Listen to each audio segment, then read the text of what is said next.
როდესაც აუგსბურგის ვაინახტსმარკტ დაკეტილია, მოძრავი ბოლარდების საჭიროება არ არსებობს, მაგრამ როცა ღია, მოძრავი ბოლარდების გუნდი მზად არის ამუშავად. როდესაც ტრამი ან მანქანა სპეციალური საშვით შესვლას ითხოვს, საჭიროა, რომ მოძრავი ბოლარდები გადაადგილდეს.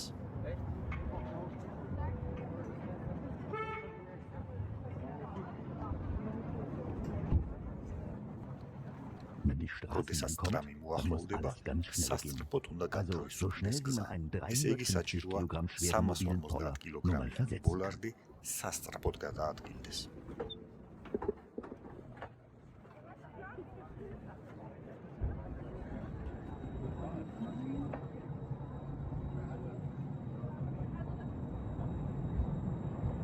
ხარჯები 8 ბოლარდი და 4 ამწევი 250,000 ევრო, პლუს მომსახურე პერსონალი 50,000 ევრო. ეს ყველაფერი უსაფრთხოებისთვის, რომ რომელიმე ტერორისტი მანქანით ხალხში არ შევარდეს.